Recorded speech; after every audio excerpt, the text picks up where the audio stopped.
Bismillahirrahmanirrahim. Assalamualaikum warahmatullahi wabarakatuh. Ashadu an la ilaha illallah, ashadu anna Muhammad Rasulullah.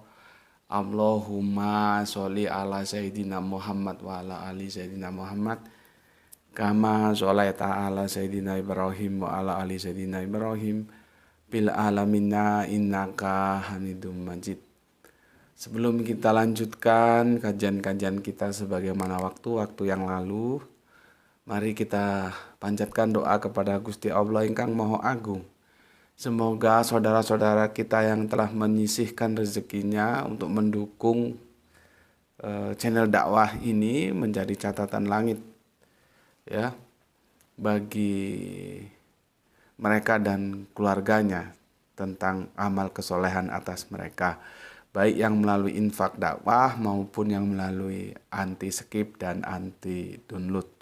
Sehingga alhamdulillah channel ini sampai saat ini masih bisa bernapas. Berikutnya juga aku ucapkan terima kasih kepada saudara-saudaraku semua, pewer-pewerku tercinta ya, yang telah mendoakan kebaikan atasku. Semoga kebaikan itu juga tercurahkan kepada kalian semuanya. Amin amin Allah ya rabbal alamin. Kita lanjutkan kajian kita ya dengan tajuk 100% Fix Al-Quran Omongan Kanjeng Nabi Muhammad. Kita sudah selesaikan kemarin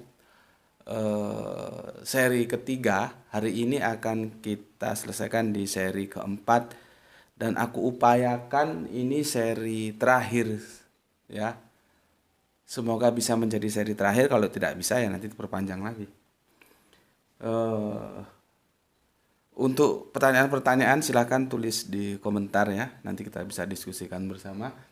Dan semoga ini bisa jadi seri terakhir supaya kita bisa beralih ke topik selanjutnya. Oke, ini seri keempat.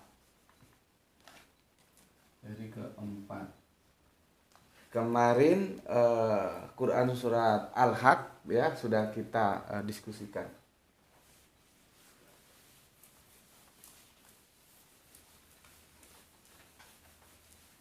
Jadi setelah seri pertama dulu sudah kita bangun sebuah argumentasi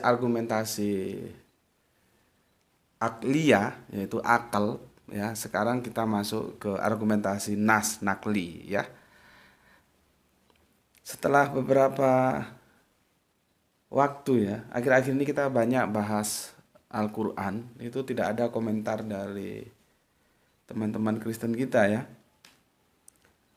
Ya memang channelnya ini kan channel comparative religion ya, dia yang bahas Al-Quran dan dia ya bahas Bible ya, tinggal bagaimana moodnya aja lah ya.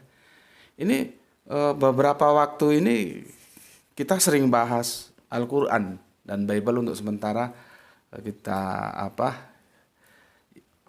kita istirahatkan dulu ya. Mungkin setelah ini kita akan kembali bahas Bible gitu.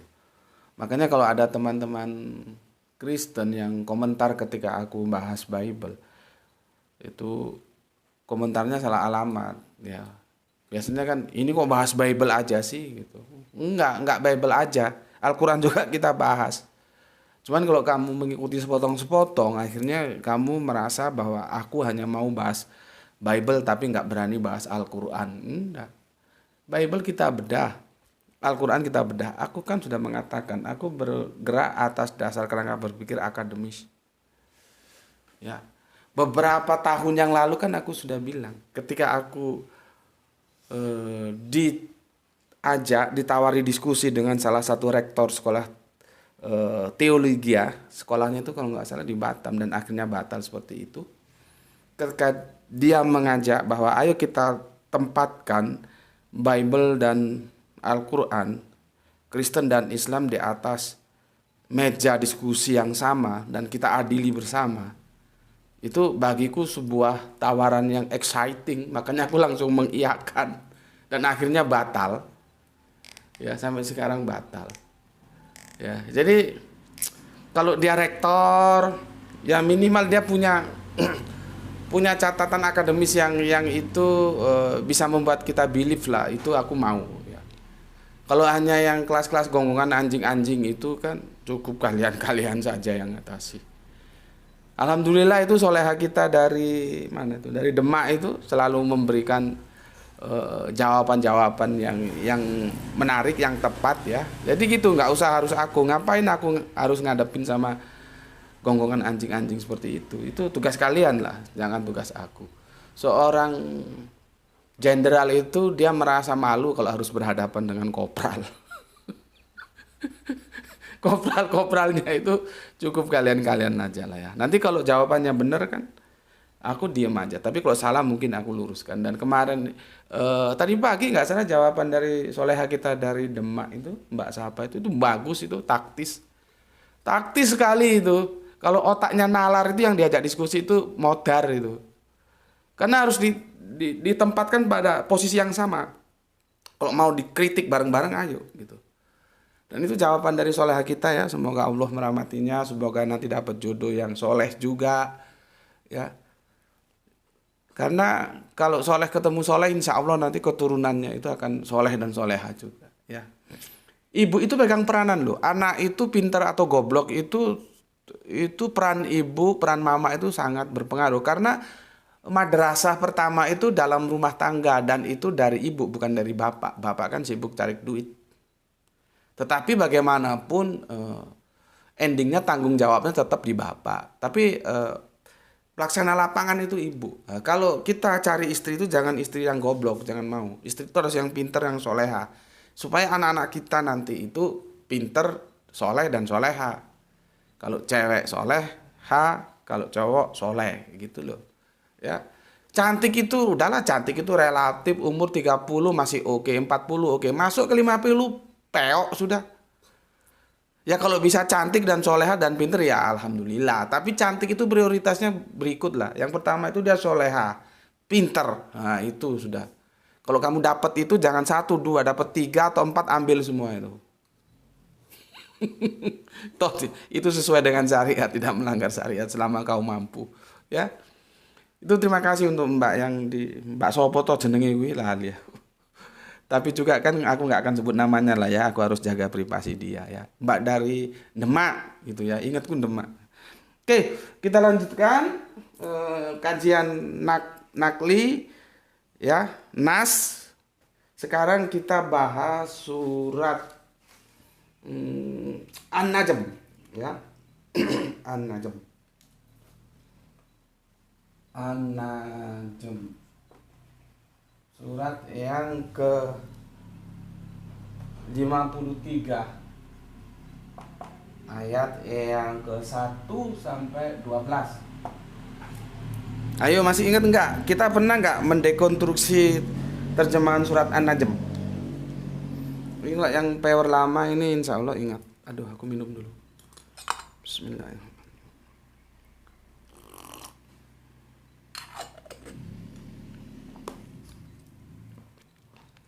Ya, ingat nggak? Kita kan pernah dekonstruksi surat An-Najm. Itu waktu kita membahas surga itu sebetulnya sudah ada belum sih? Gitu. Ya, pernah itu kita. Ndok, Bapak ambilin tisu, Ndok. Kita bahaskan beberapa waktu lalu. Itu ya. Ambil satu aja satu. Dah taruh sana. Pernah kita bahas itu tentang An-Najm karena banyak yang keliru di situ. Ada diksi jannah itu diterjemahkan surga ya, surga padahal bukan surga. Karena kalau surga bayangan kita sebagai orang Indonesia dia berbicara eskatologi, padahal itu di bumi. Itu yang benar diterjemahkan taman ya kan, isim masih ingat ya? Bentar. Ininya sama sih, kadang-kadang salah ambil. Kan ada isim. Isim ini kan jadi 2. Ada isim zat, ya. Ada isim makna. Kalau jannah itu masuk isim makna ya, dia paradise, surga itu. Tapi kalau dia masuk sistem zat ya taman. Gitu loh. Nah, terjemahan yang kita koreksi itu kelirunya di sini ketika jannah itu original teksnya diterjemahkan surga.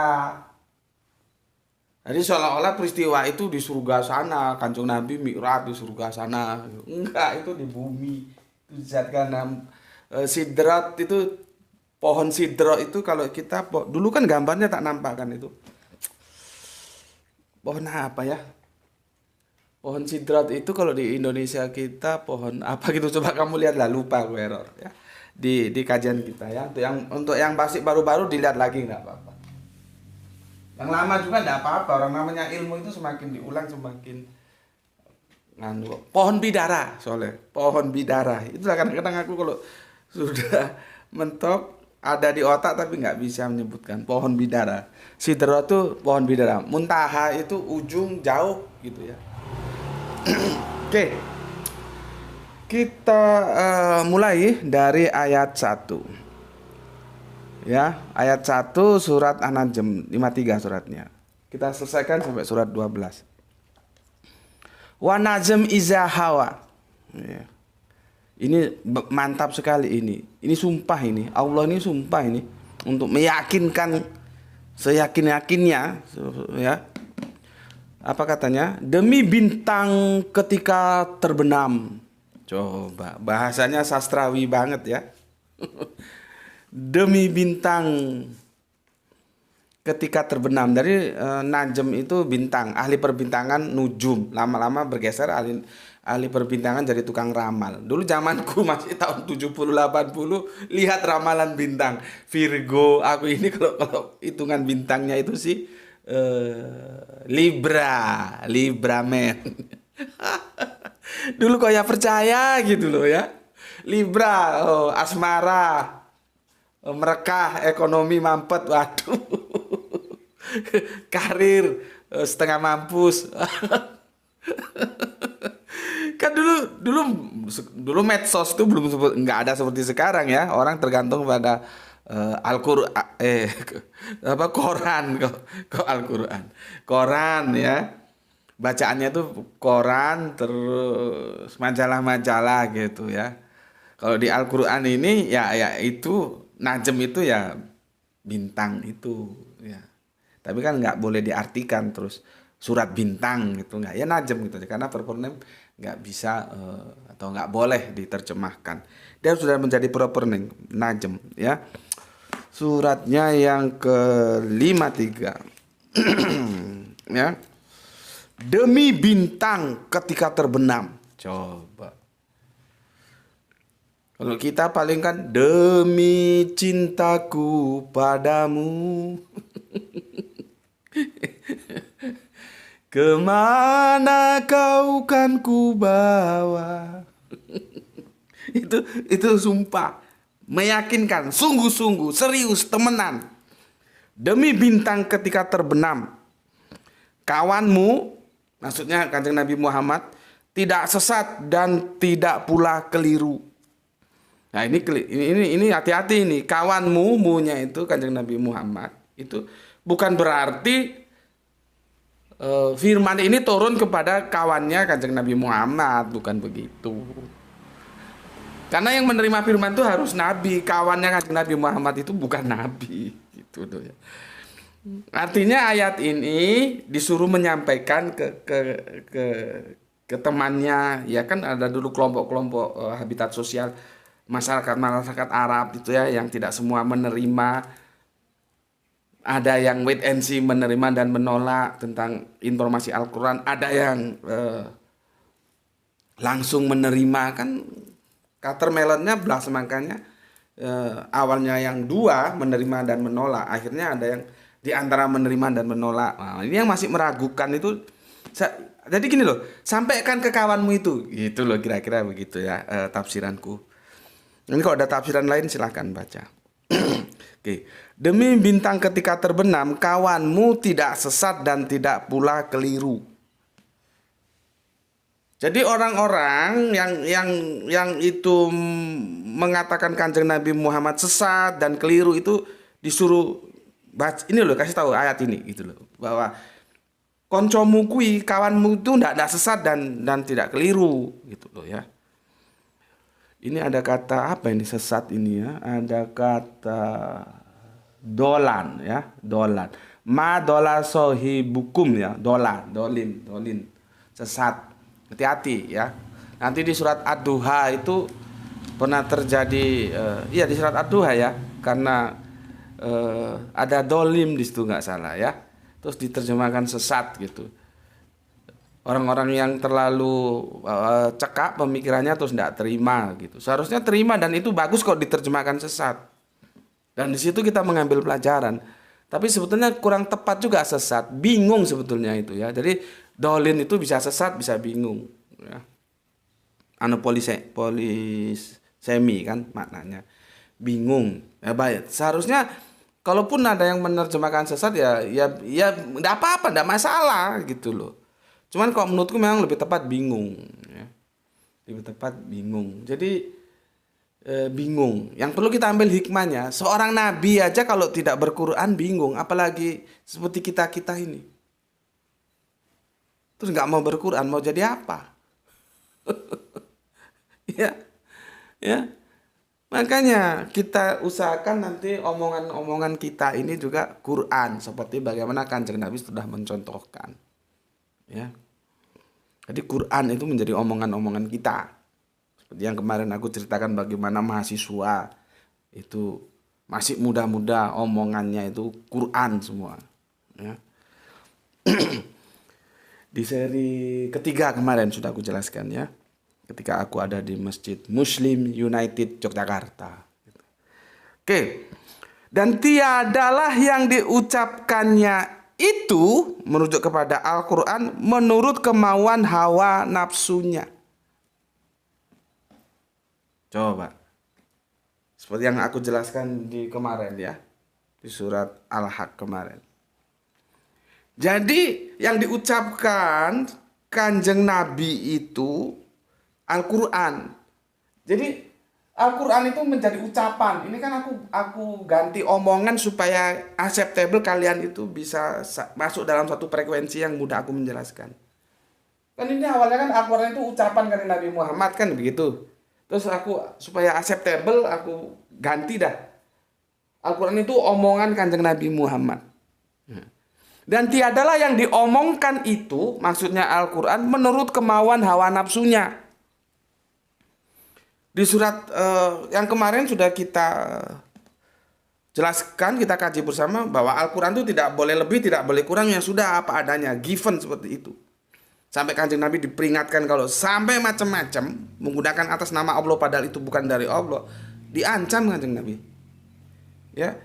Dari kata ini dari surat An-Najm 533 ini ya, dan tiadalah yang diucapkan itu ya, Al-Quran itu menurut kemauan hawa nafsunya. Ya. Yang ketiga ya, 1, 2, 3. 1 sudah, 2 sudah, sekarang 3 ya. Dan tiadalah yang diucapkan itu, Al-Quran itu maksudnya menurut kemauan hawa nafsunya. Jadi bukan, ini sama, ini kalau kita baca di Injil Yohanes kan begitu juga. Aku mengatakan apa yang Bapak katakan itu aduh, indah sekali ya. Jadi Yesus pun itu tidak sekarepe dewe.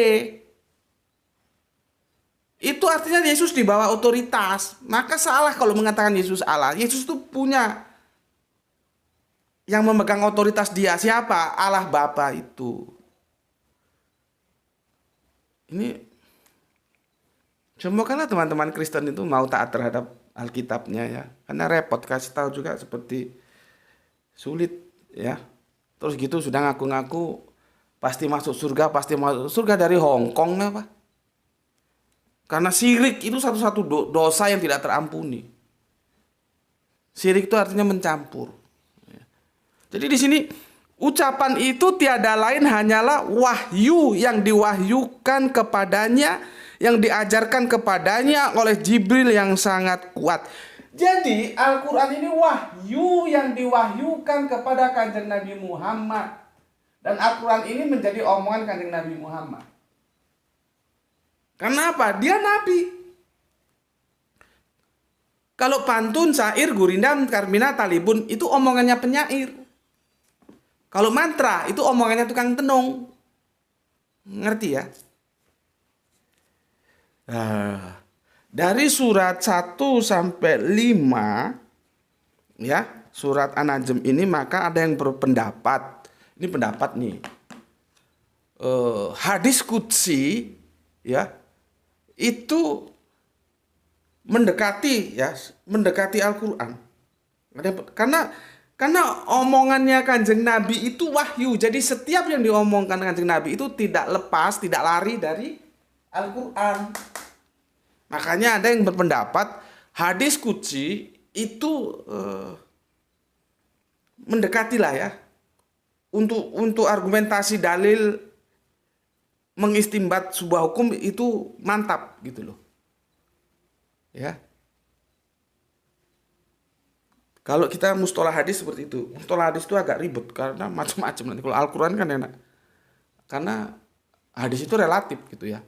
Nanti pembagian hadis-hadis juga bagaimana. Sanad. Nanti sanadnya bagus, matannya nggak bagus. Nanti matannya bagus, sanadnya nggak bagus. Yang asik itu sanadnya bagus, matannya bagus. Ya maklum lah 300 atau 400 tahun kemudian baru dituliskan ya. Oke. Aku ulangi lagi dari apa yang dijelaskan oleh Al-Quran surat An-Najm ayat 1, 2, 3, 4, dan 5 itu yang mendorong sebuah pemikiran dan itu bagus juga sih. Hadis ya qauli yang diucapkan Kanjeng Nabi itu kalau dia bisa dipertanggungjawabkan memang benar-benar Kanjeng Nabi mengatakan itu, maka dia ya mendekati Al-Qur'an absolutnya. Seperti itu. Ya. Oke, kemudian yang mempunyai akal yang cerdas, maksudnya si Jibril itu, ya. Ia menampakkan diri dengan rupa yang asli. Siapa dia? Jibril. Sedang dia berada di ufuk. Ufuk itu yang tinggi, ya, yang tinggi. Kemudian dia mendekat, lalu bertambah dekat lagi, ya. Maka jadilah dia dekat. Ya, berjarak 2 ujung busur panah atau lebih dekat lagi, ya. Aku ulangi, kalau yang keempat tadi ya.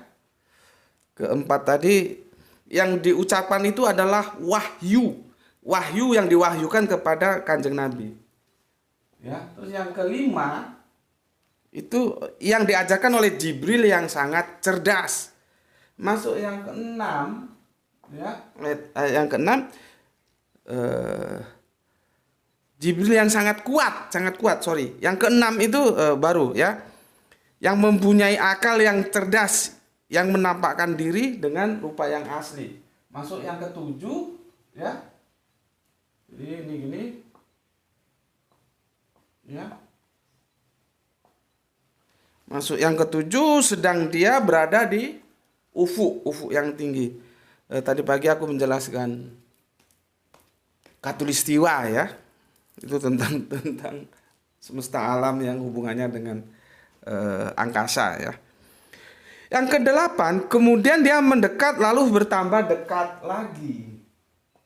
Ya. Baru yang kesembilan, maka jadilah dia dekat ya, berjarak 2 ujung busur panah atau lebih dekat. Ini mengatakan dekat sekali ya.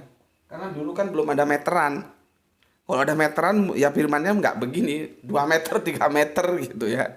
Dulu belum ada meteran, jadi ukurannya ya panah gitu ya.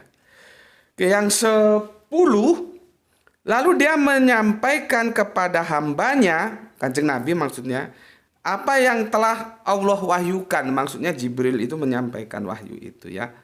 Hatinya tidak mendustakan apa yang dilihatnya. Ini disampaikan ya. 10, berarti yang 11. Hatinya itu tidak mendustakan apa yang telah dilihatnya. Awas, hati-hati. Kamu kalau aku tanya bisa menjawab. Kenapa kalau kita pergi orang tua kita mesti ngomong hati-hati ya Le, hati-hati ya Nduk, hati-hati ya Ucok, hati-hati ya Butet. Kok nggak pernah telinga-telinga ya, mata-mata ya. Mesti hati-hati yang disebut. Ya, benar nggak kalian berpikir? Hati-hati ya Nduk. Gitu. Di surat yang ke-11 ini mengajarkan kepada kita, hatinya tidak mendustakan apa yang telah dilihatnya. Pertanyaannya, Kanjeng Nabi melihat dengan apa? Dengan mata ini. Ini Jibril loh. Dengan mata ini melihat. Ayat ke-11 menjelaskan dengan hati, mata hati. Ini sudah transrasional. Jibril itu bukan makhluk yang bisa masuk dalam lintasan sejarah karena dia sudah transnasional ya. Maka ayatnya seperti ini. Yang ke-12 ya. Ini yang ke-12. Nih, maka apakah kamu itu jelebo-jelebo musyrik Mekah itu hendak membantahnya tentang apa yang dilihatnya? Itu ya. Ini bahwa Kanjeng Nabi itu intinya dia mendapatkan wahyu ya, bahkan wahyu itu penurunannya dikatakan demi bintang ketika terbenam ya, sampai benar-benar seperti itu disampaikan oleh dalam firman-Nya oleh Allah, demi bintang, artinya itu sungguh ya, seperti kamu untuk meyakinkan pacarmu demi cintaku padamu tadi itu ya, sungguh-sungguh gitu. Artinya apa? Ya. Khaul ya, khaul. Omongan ucapan Kanjeng Nabi itu adalah Al-Qur'an, dan Al-Qur'an itu bukan hawa nafsunya Kanjeng Nabi, bukan keinginannya Kanjeng Nabi. Kanjeng Nabi sudah menerima bersih seperti ini. Given, tinggal menerima saja. Ya. Nah, makanya ini kan surat ini sebetulnya ditujukan kepada mereka-mereka yang masih meragukan Kanjeng Nabi ya. Maka diturunkanlah surat ini ya supaya mereka mendapatkan jawaban ya. Itu yang disampaikan itu wahyu yang diwahyukan kepada beliau. Bukan lahir dari hawa nafsunya gitu. Oke. Kalau untuk surat yang ke-13 sampai yang ke berapa ini? Ke-18 kita sudah bahas itu ya. Videonya sudah ada tentang surga itu sudah diciptakan atau belum ya. Yang sempat tadi di depan aku sindir sejenak tentang bahwa jannah itu seharusnya dipahami sebagai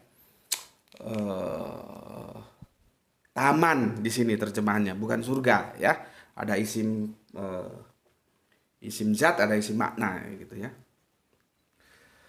Oke, itu sudah kita selesaikan ya surat An-Najm dari 53 sampai 12. Sekarang kita beralih, ini sebetulnya kalau papan tulisnya lebar ini nggak usah aku hapus ya, tapi nggak cukup. Kamu screenshot aja ya. Surat An-Najm sekarang kita mundur ke surat Ar-Tur, surat 2. Ke 52 ya. 52. Ini sudah ya, nanti kamu screenshot aja. Ini surat At-Tur ya.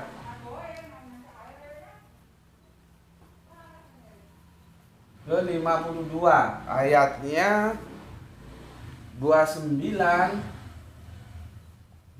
nanti dikirain keliru.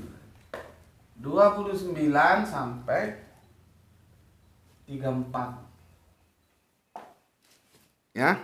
Tuh. Kita buka mundur lagi dari 53 kita ke 52 ya. Ini lihat ini judul perikopnya ini, bantahan-bantahan Allah terhadap ocehan-ocehan kaum musyrikin ya.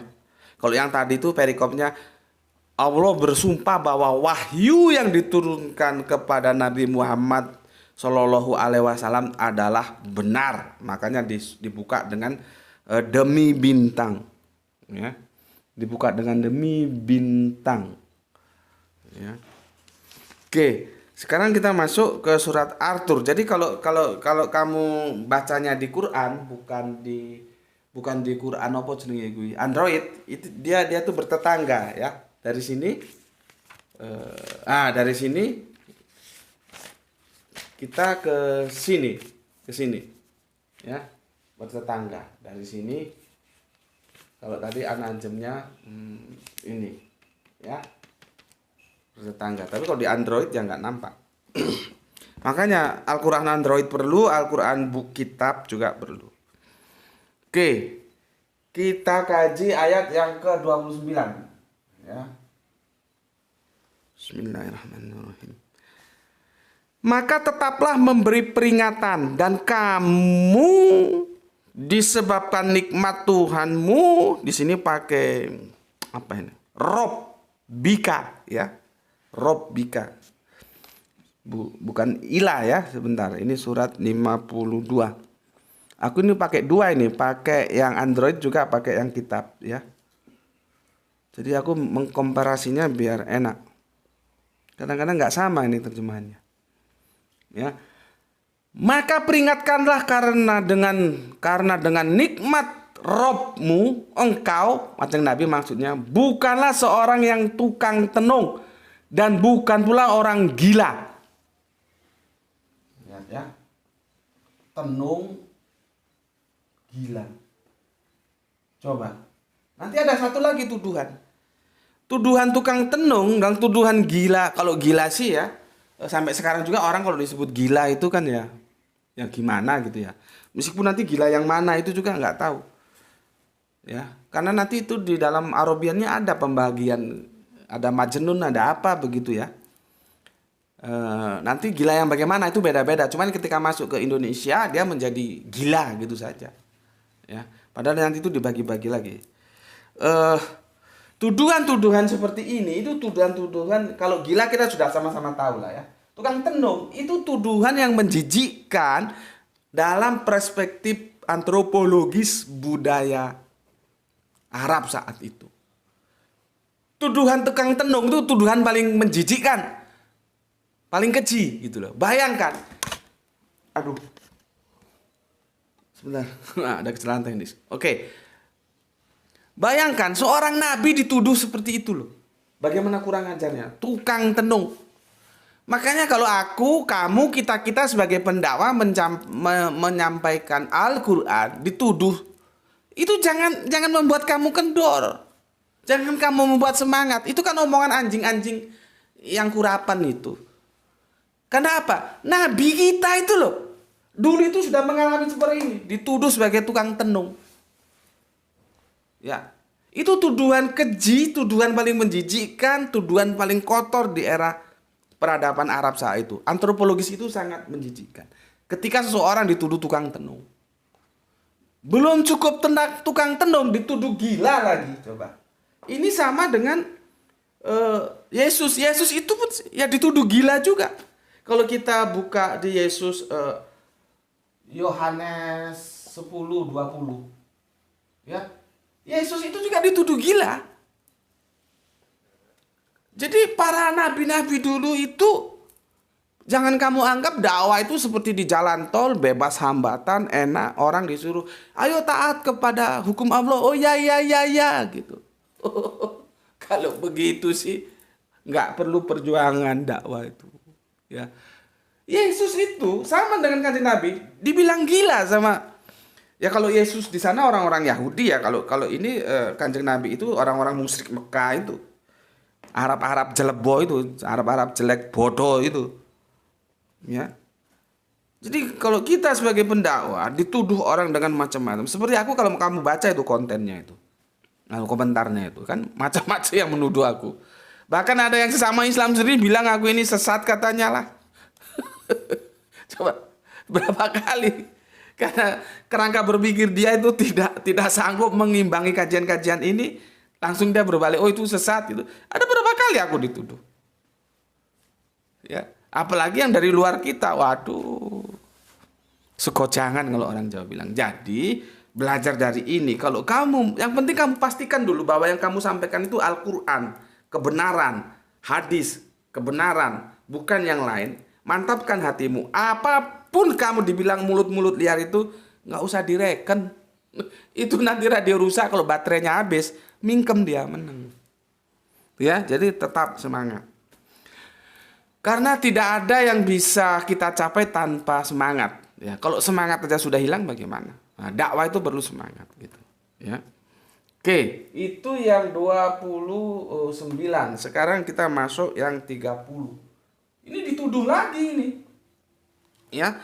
Bahkan mereka mengatakan dia adalah seorang penyair yang kami tunggu-tunggu kecelakaan menimpa. Jadi Kanjeng Nabi itu diharapkan kecelakaan, mau begitu maunya orang-orang Arab-Arab Jelebo ini ya. Dan dituduh penyair. Jadi tuduhan penyair dan tukang tenung itu bukan tuduhan sembarangan, itu tuduhan yang sangat menjijikkan.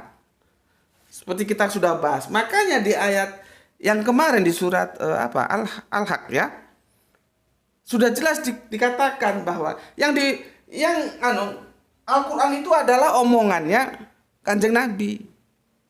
Kanjeng Nabi itu bukan seorang tukang tenung dan bukan seorang penyair. Maka tidak mungkin yang diomongkan Kanjeng Nabi itu mantra. Tidak mungkin yang diomongkan Kanjeng Nabi itu syair, gurindam, karmina, talibun, prosa lama, prosa baru, sastra. Tidak mungkin.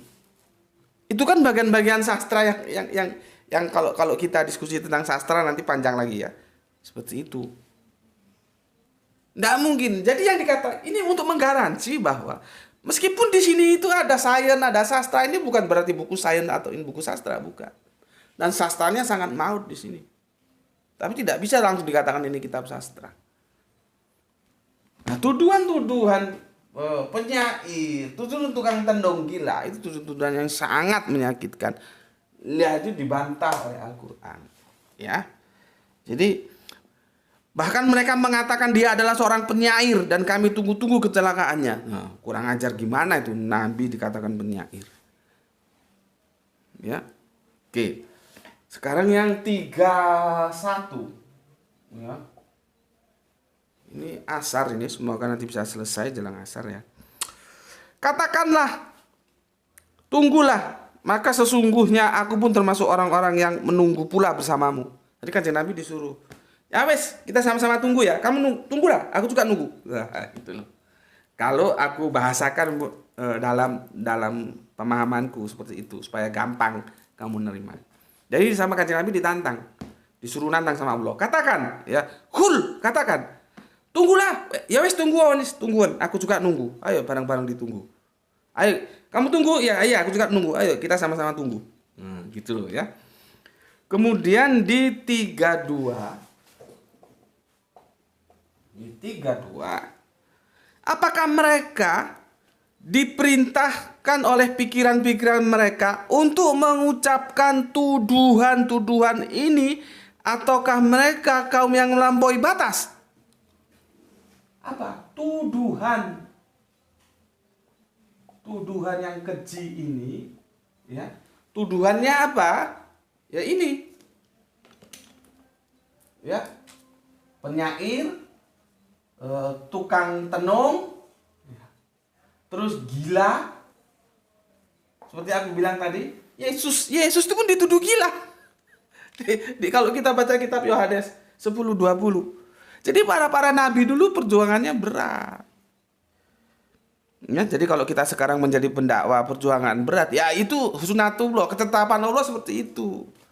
Kalau kamu nggak mau menerima sesuatu yang berat, ya kamu ya tidur aja, nggak usah dakwah gitu.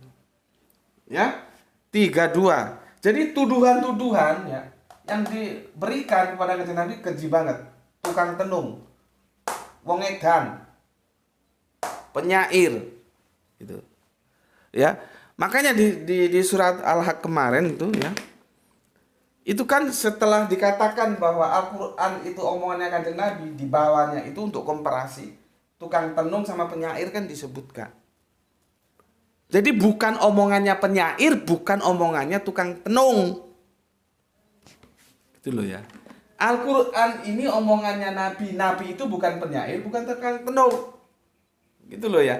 Nggak mungkin penyair, nggak mungkin tukang tenung itu ngomong no Al-Quran. Jadi ini landscape-nya era saat itu. Tapi ini tolong dipahami baik ya, jangan dikira masa tukang itu ada penyair sekarang juga dia berquran gitu. Nggak kesana, kerangka berpikirnya nggak kesana. Ini dia berusaha membedah hitam putih, ya seperti yang aku bilang kemarin. Kalau tukang bakso itu yang omongannya ya pentol. Kalau tukang las lah omongannya karbit. Nggak mungkin tukang las ngomongi bagaimana bikin pentol yang enak. Nggak mungkin juga tukang bakso ngomongin karbit yang mana yang bagus untuk bikin las-lasan supaya kuat gitu loh. Tapi ya tukang bakso itu juga kadang-kadang kalau bikin rumah ya manggil tukang las. Tukang las juga kalau lapar ya beli bakso gitu loh. Penjelasan-penjelasan itu kan kalian juga harus mengekspand kecerdasan kalian supaya ngerti yang aku maksud. Ya. Begitu juga tentang ini. Ya. Oke. 32 sudah ya. Jadi dituduh. Sekarang ke 33. Ketiga. Ataukah mereka mengatakan dia Kanjeng Nabi itu membuat-buatnya. Sebenarnya mereka tidak beriman. Jadi yang namanya orang nggak senang tuduhan kan macam-macam. Yang dituduhan tukang tenung lah, yang dituduh tukang penyair lah, yang dituduh gila lah. Terus ini yang terakhir dituduh bahwa Al-Quran itu buatannya Kanjeng Nabi. Nih ya. Ataukah mereka mengatakan dia Kanjeng Nabi maksudnya membuat-buatnya. Sebenarnya mereka tidak beriman. Orang yang menuduh Kanjeng Nabi itu mengatakan apa yang diucapkannya itu Al-Quran itu adalah buatan Kanjeng Nabi, itu orang tidak beriman. Maka ditantang di surat 34. Ya. Apa tantangannya? Nah ini aku berkali-kali bilang, kalau ada orang yang nggak percaya bahwa Al-Quran itu adalah bukan bikinannya, bukan produk Kanjeng Nabi. Kanjeng Nabi hanya menerima bahwa Al-Quran itu adalah yang diturunkan oleh Gusti Allah yang Kang Maha Agung.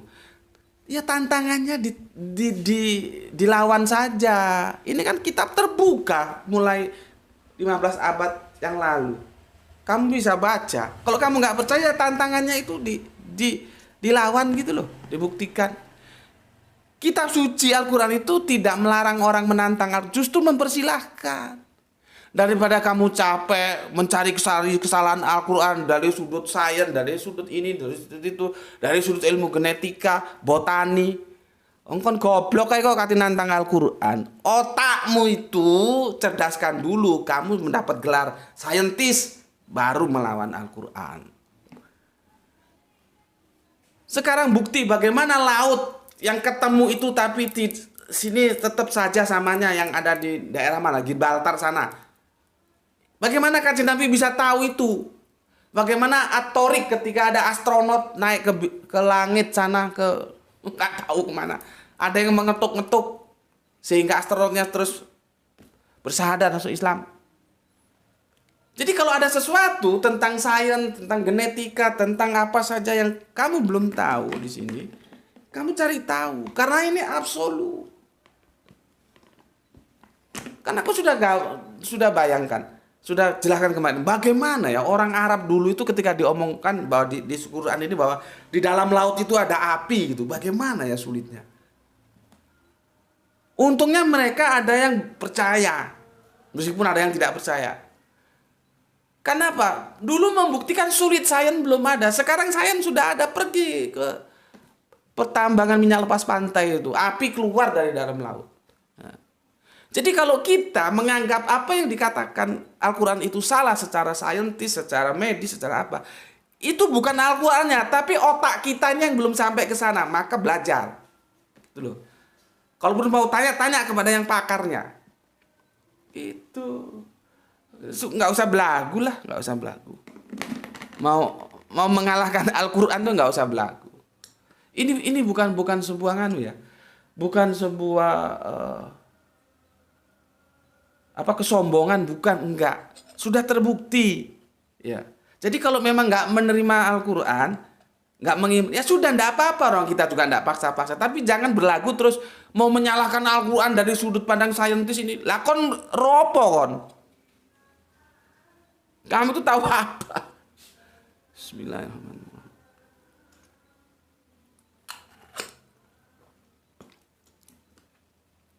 Oke, ya. Maka di surat yang ke-34, maka hendaklah mereka mendatangkan kalimat yang semisal Al-Qur'an jika mereka orang-orang yang benar. Tuh. Surat 33 dituduhkan Nabi Muhammad yang membuat-buat Al-Qur'an, maka ditaruh tantangan di surat yang ke-34. Di ayat yang 34 dari surat At-Tur, ya. Maka hendaklah mereka mendatangkan kalimat yang semisal Al-Qur'an itu jika mereka orang-orang yang benar. Nah, itu. Sekarang kalau ada yang meragukan, ya tantangan itu aja diterima. Coba dilawan itu, jawab. Nggak usah yang macem-macem yang wong orang makhluk kok mau melawan Allah. Sampai motar kon ora mungkin iso. Ya. Oke, sekarang aku mau jelaskan begini, semoga waktunya ada. Aku punya teman gini, itu namanya Pak Almarhum, semoga Allah mengampuni dosa-dosanya. Orangnya agak gimana gitu. Namanya Pak Ganes, itu dulu dia seangkatan kuliah dengan Pak Murdiono bekas Mensesnek zaman Pak Harto dulu. Dia bilang begini, apa Pak? Kok sama aku Bang? Itu hebat itu Kanjeng Nabi Musa, Dia. Kenapa Pak? Gitu. Itu Tuhan dipanggil ke bawah, Maksudnya itu kalau kita itu di surat At-Tur ya. Surat Toha 20 ya, surat 20 9 sampai 16 dan Kejadian 3 ayat 1 sampai 6 itu kan cerita tentang bagaimana Kanjeng Nabi Musa menerima wahyu. Ya. Dan itu tidak ada saksinya loh ya. Enggak ada saksinya. Jadi cangkemmu nggak usah macem-macem mau tanya saksinya siapa di Gua Hiro. Kenapa kamu nggak tanya siapa saksi Kanjeng Nabi Musa menerima Gum Torah, loh batu itu siapa saksinya? Nggak ada. Semua itu dibawa Kanjeng Nabi Musa naik ke atas gunung gitu loh. Coba tanyakan itu kepada orang-orang Yahudi sana. Kalau nggak kepalamu tuh dibocorkan sama M16. Jadi bicara saksi itu nggak gampang. Sedikit-sedikit ngomong siapa saksinya Muhammad menerima wahyu di Gua Hiro gitu. Aku tanya siapa saksinya Kanjeng Nabi Musa menerima loh batu itu ketika ada di bukit. Kenapa itu Pak ditanya? Jadi wah ini waktunya sudah habis ya.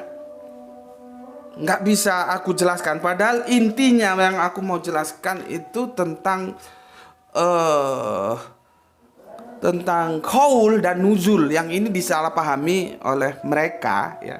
Jadi ketika Al-Qur'an itu sebagai qaul itu sebagai omongan bagaimana dan sebagai nuzul itu bagaimana itu besok lah ya, karena ini sudah adzan ya.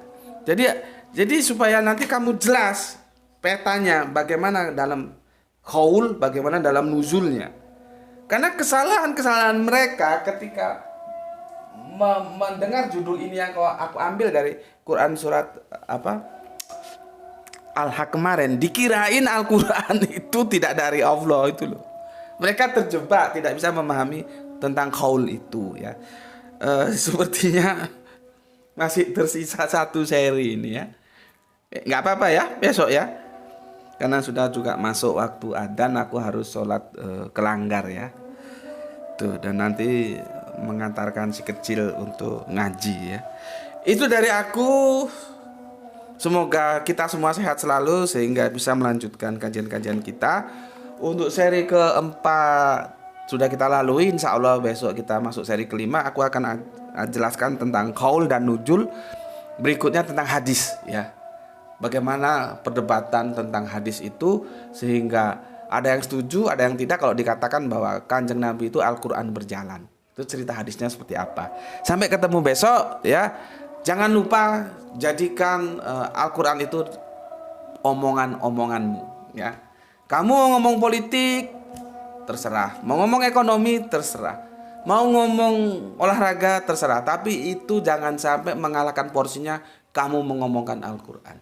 Jangan sampai dari kamu tidur, bangun tidur sampai tidur lagi, tidak satu ayat pun keluar dari mulutmu tentang Al-Quran. Ya, karena Nabi kita sudah memberikan contoh kepada kita, mengajarkan bagaimana Al-Quran itu menjadi omongannya Kanjeng Nabi. Maka kita juga harus melakukan itu supaya kita nanti diakui. Jangan ngaku-ngaku Islam tapi jauh dari apa yang diajarkan Kanjeng Nabi. Karena Kanjeng Nabi itu prototipe. Ya, enggak bisa tidak. Kalau kamu mau Islam, ya prototipenya Kanjeng Nabi. Ya, Kanjeng Nabi Muhammad. Maka berilah sholawat kepada Kanjeng Nabi Muhammad dan berislamlah seislam-islamnya. Bismillahirrahmanirrahim. Alhamdulillahirabbil alamin.